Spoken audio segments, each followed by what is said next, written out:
Tourmaline, it's great to see you. It's and great to see you you in person. Yeah. Great to be talking with you. And congratulations on this triumph. The people who are listening won't be able to see me holding up your biography of Marsha, but congratulations on what is a labor of scholarship and love that you have been on since you were a teenager. Yeah, it's been a journey. It's been, honestly, I talk about it as a gift that I received, right? This understanding, this desire to know and learn more about Marsha, and to this understanding and desire to learn and know more about Marsha P. Johnson. And it has culminated in this biography, Marsha, The Joy and Defiance of Marsha P. Johnson. So it's wonderful to be here and to talk to you about it. And so because I knew that we were going to be speaking today and talking about Marsha, I wore flowers. I see them. You know? You are giving floral arrangement in the best possible way. It's beautiful. Thank you. And you're giving pink, so we are honoring her. Exactly. Even in our presentation, your socks have like little tiny flowers on them. Exactly. Thank you for clocking so, that. Yes, you know, we're always looking. We're always looking. One of the questions that I have for you is, how did you go about getting your arms around someone who is an enigma? Yeah. What I mean by that is that even people who knew her really well, who were the closest to her, such as Sylvia, said that she was a person who lived in her own realm. Right? Yes. That's a quote that you have in the book. Yes. So if she's a person who lives in her own realm, we knew that she engaged in, she had religious visions, exactly. She had spiritual visions, yeah. She had, she communed and spoke with the dead. That's exactly right. Right? Like she had all of these things going on around her. Yes. So how do you as a biographer, yes. how do you as a writer go about getting your arms around someone like this? Yeah, she was so expansive and abundant in life, in both her material sense and her relationship with the immaterial. And so that quote from Sylvia Rivera comes from Queens in Exile, The Forgotten Ones, this essay where she talks about Marsha, seeing the world through different eyes, and that being part of her brilliance and beauty, because she didn't just see what was around her, the material conditions that were so often not enough, but she used that as a jumping off point, as a launching pad to dream and imagine and see the world and world it into being in the way that she wanted. And so for me, I was really interested in seeing that great capacity to call those big, beautiful, in the Robin D.G. Kelley way, freedom dreams into the material, from Elizabeth, New Jersey, and talking to her family, right? From Times Square and learning more about the history of the sex industry in Times Square, and how Marsha was, yes, a waitress at Child's, and yes, hanging out at the porn theaters, and also, yes, gathering community and bringing everyone to these hourly hotels in Times Square. They called them hot spring hotels, and as a place to like have some relief and refuge. And so to me, the way that the book is structured is just really these moments, these slices of life in her expansive journey that allowed me to have like different insights. Her organizing and activism around HIV/AIDS and the AIDS epidemic. And so, and how she, like, one of her entryways into that was dancing, right? The dance-a-thons and the AIDS walks, and her life in Los Angeles. So to me, it was part of why it took so long to write is, like you said, it's such an expansive person, and wanting to know, from all aspects of her life, this unique, part of Marsha. And one of the things that also I would imagine makes it hard, or made it hard, is the fact that trans lives in general, but specifically trans lives at this time, were and are under-chronicled, right? Exactly. And that's right. And so therefore, not only do you have this person who is expansive, right, Yes. who kind of is inside of time and outside of time at the same time. Yeah. You also then have the challenge of that sort of history, her history, their history, because it's also a history of community that you wrote. That's right. put together in fragments. Yeah. Well, I, am really the beneficiary of people who came before me. So whether it's Anoni, the incredible musician singer who was archiving and writing and learning about Marsha, or people from her performance group called the Hot Peaches.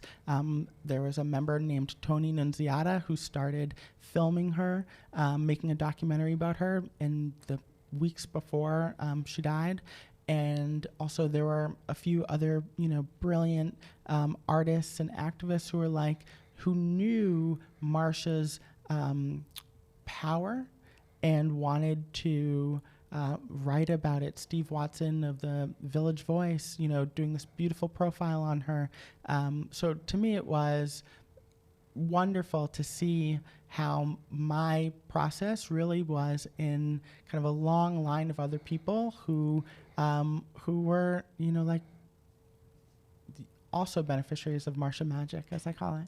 Let's also not discount your role in this. I think that one of the reasons why we know what we know about Marsha, and even the way in which she had been recentered in our culture, driven largely by youth in the 2000s, is because of a lot of your sort of painstaking, sometimes ad hoc, but continually focused archiving of her life, right? You meeting people who knew her,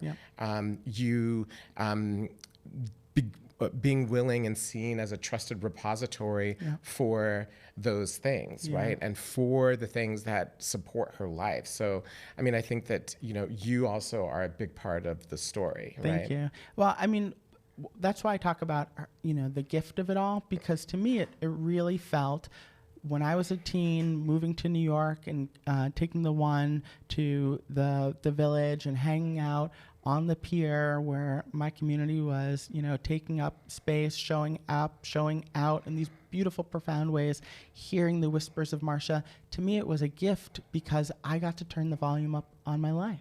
I got to feel all of who I was in that moment, right? And make connections and friendships and relationships from that place, which is a powerful place to build community. And so yes, I have been kind of writing about her, sharing about her, doing teach-ins about her, receiving material from her friends and family and loved ones. And also those moments really, people were so generous with me, and I wanted to and continue to have a strong desire to move in that generosity, and that's why I wrote the book.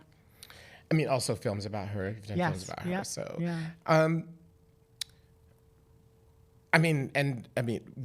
it is also interesting that kind of like her,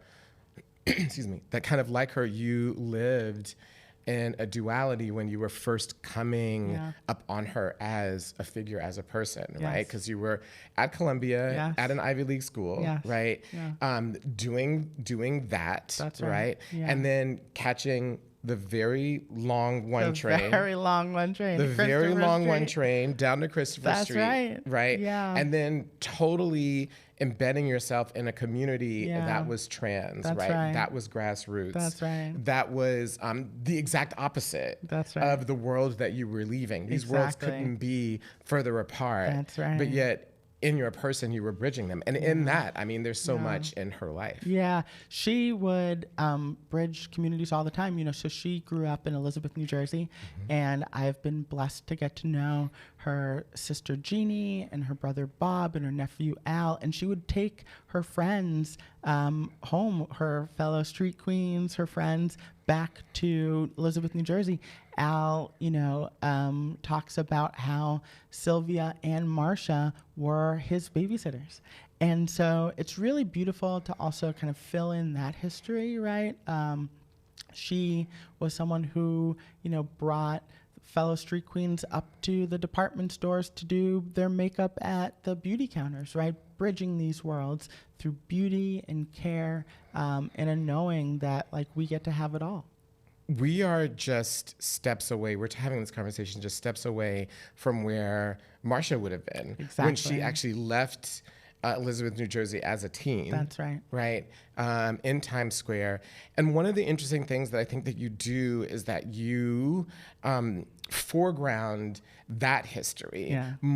I would say even slightly more than the Village, right? Because the Village is so much identified with them, and there's a lot of conversation and stories and mythology. But one of the things that you do is to talk about the way in which Times Square was essential for queer life, and especially kind of the way that I think of them as these like slithers of freedom, right? Yes. These very small places where queer and trans people could congregate, and from that began to expand over time. Can you just talk a little bit about that world? Talk a little bit about the restaurant where Sylvia worked as a teenager, and that's where Marsha met her, and the hotels and sex work and all of that. Exactly. So Marsha moved to New York City in 1963 after she graduated high school. She'd been coming back and forth from Elizabeth to Times Square, and in Times Square was a powerful, beautiful community of trans and gender nonconforming people. Sylvia Rivera was 13 when she met Marsha, right? And they were both working at this place called Child's Restaurant, which I think Vanity Fair, in a kind of review of New York eating establishments said there's a dash of lavender here, right? Like it was a kind of underground queer place, and Sylvia would go in full face makeup, right? And she'd be working in the accounting office, and Marsha was a waitress. And then she would do her bit, like she had such a strong desire to be in Times Square, like there was a thriving community here of queer and transgender nonconforming people. Also Broadway, she wanted to act, so she would do her bit of spared change for a starving actress, like right in front of the Broadway theaters, and people who were commuting and taking the train would give her money. And so she was part of the lively street-based performances that are happening here.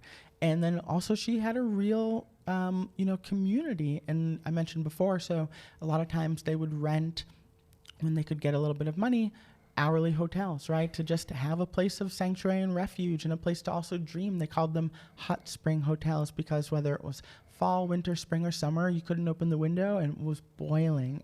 But it was a moment where people got to escape the scrutiny and surveillance of the police, who would literally do these sweeps. So they would come through Times Square, and whether you were working at Child's Restaurant or you were hustling in the street, if you were a trans person, you would be arrested and put in jail. And so this was a kind of constant scrutiny and surveillance of their lives. And also Miss Major was performing in Times Square, which is really incredible to think about, just the fabric with the Jewel Box Review. And so this was the place, so much so that even after Stonewall, when Sylvia Rivera joined the Gay Activist Alliance and wanted to petition for a non-discrimination bill, she came to Times Square to do it, right? She came to Times Square where she knew everyone, and that is just a place where they really created and received life. Well, and also it's also really essential that in these spaces of self-actualization where they could be themselves, right, is where they began to plot about a better future. That's right? So like in these hourly hotels, right, in kind of the back of bookstores where they would work as sex workers. That's exactly right. Like even in the exchanges that they would have in Child. Exactly. And so to me, that was so powerful to understand that even in the midst of the most challenging, harsh conditions, there are the seeds of what we want to create. When we know what we don't want, as Marsha taught me and teaches us, we have clarity also about what we do want. And we get to dream that world, and then we get to chase that world into a fully material thing that we share with each other. And I think that one that's really relevant for this moment, but it's also the fact that they lived in a deeply challenging world. This is an understatement, right? That I am saying, that's a euphemism. I mean, we're talking about a world in which being anything on the queer spectrum was made illegal in so many different ways. In so many Whether or different not ways. it was the 3 articles law, like if you had 3 articles of clothing that didn't conform to gender, that was a reason to put you in jail. That's right. Whether or not it was the, sexual psychopathy designation, which could end you in psychological, essentially gulags, where you could be experimented on, where they did lobotomies, castrations, the illegality in half the states, of the repressiveness of the Eisenhower administration. We're talking about a deeply repressive and oppressive time in which violence was kind of their constant companion. That's right. Right? Like they all experienced these intense levels of violence, right? I mean, Sylvia's story is bone crushing, right? When you read, even from the time that she was practically before birth, right? Her mother was at war with her. And then, Marsha's life of violence and all the rest of it. And at the same time, they refused to be crushed. Exactly. That's right. The conditions were so harsh, and yet they knew with such incredible intensity their value and their deservingness of life. And so, that is why I think those moments in the hourly hot spring hotels are so beautiful, because what they're doing is planning and dreaming their future into being, right? In the midst of a mess of a thing, they're downloading with such clarity what they do deserve, right? The freedom to move with ease around the world. Sylvia, in an interview with Steve Watson of the Village Voice, talked about how the police would there used to be a restaurant here called Bickford's, and the police would literally, and the street queens would hang out at Bickford's, whether between hustling and hanging out or after Child's Restaurant, they would go and have a kiki and, like a little coffee at Bickford's, and the police would literally back the van up to Bickford's and empty the entire establishment out and arrest them. And so, and Sylvia, talks a lot too about like learning so much about how to survive and navigate. They would be taken to night court after they were arrested, and Sylvia, didn't want to be sent home to her grandmother. So her mother committed suicide and attempted to kill Sylvia with rat poison. And so Sylvia didn't want to go home to her grandmother. There was just so much misunderstanding. And so she was so young, and she lied about her age so that she could stay with her friends and be in jail with them. But the judge came in and he looked at everyone, and he, in that kind of transphobic way, is like, these are all men, right? Because they were done up and they were, being themselves. And Sylvia laughed, didn't know that, like, you could just see it, right? Like, she's like 14 and, she thought it was funny, like, who's this clown, like, coming in and passing judgment, who's probably a client also, you know what I'm saying? And so, or wannabe client, you know what I mean? And then in her laughter, they were like, they got a longer sentence. And so it was this moment where she was understanding just the rules of the street, like, and she was being taught them. And Marsha had seen her earlier that day and was like, do not go on these streets, like, they're doing a sweep. And so, and she was like, no, I'm just gonna let go. And then she got arrested. And so you can see the kinds of teachings and care and community in right where we are in Times Square that prefigured and like, they foreshadowed Star House in the ways that later on, when they moved from Times Square to the West Village, they were taking up space and creating life based off of these really harsh experiences that they had. One of the things I think that gets lost often is that there's mythologization, right, of their lives. Yes. But one of the most fascinating things about their life, as we're touching upon, is the degree to which they wanted to live lives of fulfillment. Yes. Right? They didn't want to live lives of struggle. Exactly. They didn't want to live lives of being marginalized. That's they right. didn't want to live lives without love Yes. and without acceptance, right? That's right. And that's what they were battling for. And That's so right.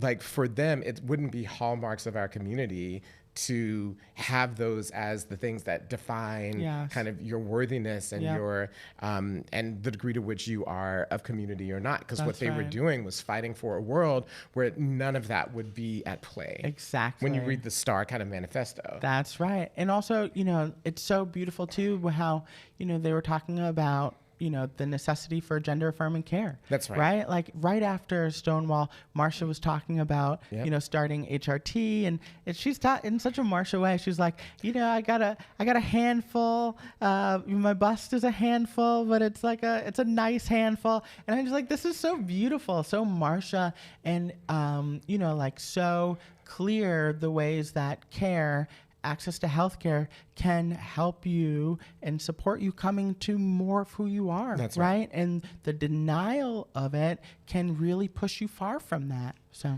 we also see the impact of the lack of material support. That's right. On their mental health and their ability to be activists, That's right? right. Like Yeah. the longer these things went on, the more complications there were around their physical health, around their exactly mental right. health, right? Yeah. Around just their ability to be able to apply themselves in the world in the way that they did, but could have been so much more if they had just Yes. had decent income, Yes. decent housing, That's right. decent healthcare. Yeah, right. the Imagine real basic needs. Yeah. I was a community organizer for 10 years before I was doing art. I was a campaign-based organizer, and the campaigns that I was doing were around access to healthcare, welfare, and housing, right? And also stopping a jail from being built in the South Bronx and communities of color. And so to me, it was really beautiful to see how Marsha was an architect of these movements, right? In 1979, she was talking about right at Stonewall. Stonewall had been turned into a bagel shop, and she was doing this interview with Steve Watson. She was talking about how she didn't have a home in that moment, and so she was keeping all of her clothes in a locker in Penn Station, and that really affected her capacity to just show up in the world. And so that speaks to Star House and housing, right? And the real, when you have access to your most basic needs like healthcare, housing, food, welfare, you can thrive, right? That's right. So yeah, That's right. That's right. I want to get into a little bit of, there's so much I could actually interview you, like, interestingly, for 2 hours about this book, because there's so much, but we don't have 2 hours, sadly. But I want to go into a little bit, and this may be strange for people, but I think it's really important, especially when we're living at a time of people erasing history, in the way that MAGA has tried to totally twist Marsha and Sylvia's story to undermine trans people. Right. And I think that one of the things that your book does is it refutes that very clearly. Right. And so one of the things that comes out all the time is that it's this conversation around nomenclature, right, around what they call themselves. Right. So what you will often hear amongst MAGA world, and they're trying to get this stuff, I had to reserve myself, like into history books and that sort of thing, is to say, well, they really weren't trans. They were gay. Because Marsha referred to herself as gay. Sylvia would say we're fighting for gay rights, right? These were essentially cross-dressing gay men, and this idea of transness and trans people are real. And it was painful to hear and ridiculous, and which your book makes really plain. But this is one of the things that they're saying. And I think that one of the things that we have to be clear about is that nomenclature at the time was different. Exactly. And additionally, because even you were talking about how drag queen is even, but additionally, a lot of times they were using words so that other people could attempt to understand who they were, not necessarily how they define themselves. That's right? exactly right. Yeah. So they were, and language continues to evolve. In 1971, Marsha identified as a transsexual woman, right? As a pre-op transsexual woman, and said, I want to go get bottom surgery, gender affirming surgery in Johns Hopkins, right? And before that, she was accessing gender-affirming care. So was Sylvia. So was Andorra and Bambi Lamore, other people who were making up Star House. They talked on WBAI in this like 2-hour-long interview that isn't online that was just so wonderful to find for hours about their dreams to access surgery and other forms of care. So, and understanding themselves as trans people. And Marsha and Sylvia both were so generous in terms of that bridge work that we talked about, where they were, like, yes, they were saying for gay rights, but at the time there was, calling, trans people half brothers, half sisters. And there was these moments where just language continued to evolve and evolve and evolve.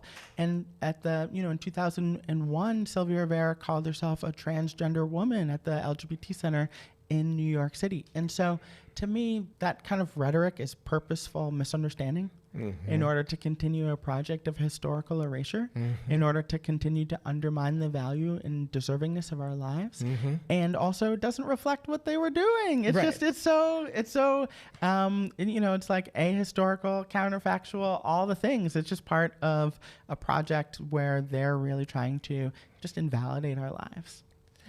It's really interesting that you mentioned the center, because that was one of their early demands. That's right. The creation of a gay center that was run by LGBTQ people. That was like one of their early, so even that is a part of their vision. People will know about Stonewall and will have heard all of the stories. I think one of the most interesting things for me is the way that kind of the confusion, excuse me, and the way in which the Stonewall story was able to be hijacked to erase them was the fact that the Stonewall itself was a confusing and segregated space. Exactly. Right? So there are white people in the front. Yes. Right? And then there's this middle part, and then all the people of color and like lesbians and what we would call studs. Yes. Everybody else was in the back. In the back. And everybody else is in the back. That's exactly right. And so we know from your book that actually Stonewall started from the back to the front. That's exactly right. Right, back to the front, with Marsha being, if not the first, among the first. Everybody has a different story, but she was definitely there in the mix. And so it's really interesting the way in which it could, people claimed that it was like white gay men, but it was actually the people who were in the segregated, marginalized space that actually started it. Yeah, and the inspector, the New York Police Department Inspector Seymour Pine talks about that, in an interview with David Carter about how, it was trans and gender nonconforming people who were giving the most resistance, right? And how he wanted to go in there and arrest trans people as evidence of Stonewall's illegality. Trans people were there, right? Like trans and gender nonconforming, gender variant people were part of what was often called the black room, right? The back room bar. And Marsha so often could recall the exact song that was playing on the jukebox when the police raided. Marvin Gaye's heard it through the grapevine. And so, there was a performance of this play called The Street by Doric Wilson and Michael Michelle Lynch, who was part of the Hot Peaches with Marsha and is an educator in the Bronx. And a performance artist was performing the character Boom Boom, who was based off of Marsha. And Marsha was in the front row. And, in classic Marsha, the two of them didn't know each other. Marsha was in the front row being like, that's not right. Or I was in the back interrupting the whole performance. You know what I mean? And Michael Michelle was like, who is that? To the other castmates. And people were like, that's Marsha, who was at Stonewall. And so, there were these beautiful moments where Marsha was, really trying to make sure that that moment was understood by community. And then there was this beautiful kind of like other moment years later in the midst of the HIV epidemic becoming more and more sweeping of community and traumatic and really changing people and creating like such harsh conditions of loss and also of care, that Marsha was talking about how Stonewall happened in August on her birthday, right? Right. There was And I write about that because a lot of people try to undermine Marsha's contributions by saying, well, she's being interviewed by Eric Marcus or, you know, like the One Archive saying, oh, I wasn't there, you know, till later, till 2 a.m. Like Seymour Pine didn't start the raid till 1:20, right? Like, so I think people are like, 2 a.m., like, that is so much later. But no, like, that's 40 minutes into the raid, right? 2, she talks about how in that recounting, I didn't get there till later, she talks about Stonewall happening in August on her birthday. And so what I write about is how trauma affects our memory. It is held and it shapes our understanding of the past, especially when we're in a moment as repressive and filled with grief and loss as was that Eisenhower pre-Stonewall moment, and how that really affects how people understand what's going on. Well, it's also the fact that, like, as time went on, like, her life became more and more complicated. Yes. And that would shape memory, right? Because there she'd been in and out of she'd had various excuse me, she'd had several nervous breakdowns. Exactly. She'd gone through the trauma of the loss of her husband, which people should read about in the book. She had contracted syphilis, which also like adds to the complexity around mental health. And then on top of that, contending with a lot of people, even before she herself contracted HIV, the death of people around you. That's right. And it seems as if even when you write about her, that as she was going towards the end of her life, that time was like twisting and morphing for her, right? She wasn't as clear about what was happening when. And people say that around her. And it wasn't in a way that was like, it wasn't what we would identify as schizophrenia. It was really as if there were other things that were happening. Exactly. And it's so, like she also was shot by a client, and lived from 1981 to 1992 with a bullet in her back. That's right. Like it was too close to her spine, and that they couldn't take it out, and it affected her life in so many different ways. Like, she was a performer. She did 2 performances a day with the Hot Peaches, the Downtown Theater Troupe, and the Angels of Light. And then after she was shot and living with a bullet in her back, it was hard for her to walk, right? She wasn't able to go on tour to Europe with the Hot Peaches because she couldn't take long car rides, right? She had to sleep on the floor. Like, her life was really shaped by these incredibly harsh conditions. And also, she had what I like to call a really privileged relationship with the divine, meaning she had access to real conversations with saints and God and her. She talked about seeing her dad in the water in the Hudson. She talked about the Hudson as the River Jordan and crossing it. She really had a profoundly spiritual understanding of the makeup of her life and everyone else's. That's right. And of the world kind of around her. Yes. One of the things that I think is also really important about her and the political vision that they had is that it was an expansive one. Yes. Right? That in that time, it wasn't only about and for trans people. They very much not only understood it to be connected, but actively worked with other groups, right? One of the most surprising things for me was the affinity, the affiliation with, the learning from, the cooperation from the Black Panthers. That's right. Right, the Young Laureates, a Puerto Rican group. That's right, here, exactly. Right, in addition to gay groups, right? And how, excuse me, oops, I snorted. And how Sylvia got into trouble for taking money from STAR, the organization that they founded, Street Trans Action Revolutionaries, and because she went to a revolutionary conference with all these other groups in Washington, right, and got a dressing down. And can you just talk a little bit about that? How they saw this as an expansive political movement? Well, they really wanted to make sure that their liberation movement and their organization STAR was showing up in support of the Black Panther Party, of members who were incarcerated, Afeni Shakur or Angela Davis, or and then also going to actions. And also part of the reason why they were so, putting their focus on things like food was the Black Panther Party breakfast program, right? The knowing that if like people are too hungry, they can't revolt, right? Like in that kind of Fannie Lou Hamer sense. And so to me, they were students of these liberation movements. And also they were modeling how these really beautiful ideas of shelter and food and care and mutual aid were like profoundly necessary for their political and material future. Yeah, I think that all of that is really important. The other thing is how what makes her hard to pin down is the fact that she was also an artist. Right. Exactly. Right. And we reference Hot Peaches. And for me, what was really interesting is that's how Andy Warhol got to know her. That's right. And I saw the Warhol exhibit of a lot of his work in Chicago, maybe 5 or 6 years ago, at the Art Institute there. And his pictures and paintings of Marsha were far more than I knew. Yeah. He was obsessed with her on some level, literally, right? Definitely. Like, yeah. There was something about her that shifted his vision. That's right. And this goes to one of the things that you say is that there was something about her that her very presence shifted consciousness, right? That's right. You say that, like it moved something. That's right. And that is the very definition of a powerful artist. That's exactly right.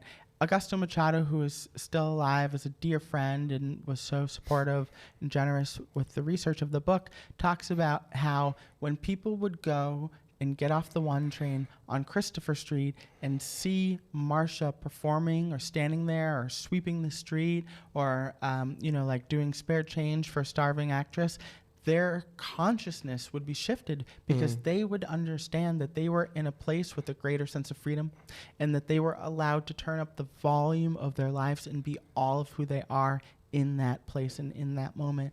And that was exactly what happened with Andy Warhol. Andy Warhol saw Marsha perform multiple times in the Angels of Light and also in the Hot Peaches. And Marsha was doing an audition for this film called The Happy Hooker, and the producer sought her out. And when she got to the taping, the casting director or whatever was like, "No, you're not right for this." So she really, understandably, took it personally, and then marched down to Andy Warhol's office and said, "You're going to do my portrait right now," wearing the same thing that she wore to the audition. Right? She went to his studio and got her portrait taken. And then she talks about that wasn't the first time that Andy Warhol had taken her portrait, had taken her photo. That this was actually like something she had a previous ongoing relationship, which speaks to exactly what you're saying of like, these are beautiful portraits because Marsha is a beautiful person and she shifted his consciousness. And then one of the things about that world, it means that like she was a part of that entire scene in the 1980s, which totally shifted culture, and it was Warhol and Basquiat, and Keith Haring, and Grace Jones, that's right, and then and Madonna. Honestly, Madonna did her one of her music videos at the Gaiety, which was a club that Willie Bashir's, her friend and roommate, was working and performing at. And Marsha talks about Madonna. Like, it's really interesting to like listen to the audio and watch the video of Marsha talking about people like Madonna, and also seeing that connection between the two and how Marsha's like performance in life allowed for so many others, right? Sadly, this interview has to come to an end. I'm very depressed about that because I feel like we are just scratching the iceberg. Literally just scratching the surface, the iceberg. I feel like I'm walking across the ocean and just putting my foot on waves, right? Not getting any deeper than that. Yeah. So we'll have to figure out another way to do this part again. Two. Yeah, part two. Yeah, exactly. Sadly, yes. This has to come to an end because you're busy. You got a book to I'm move. honored to be here. So thank you. Thank you. Her death. Yeah. One of the things that I find really interesting and ironic is that the way that we are talking about her as being an expansive person and being in and outside of time, I think there's a lot of conversation around the tragedy of her death.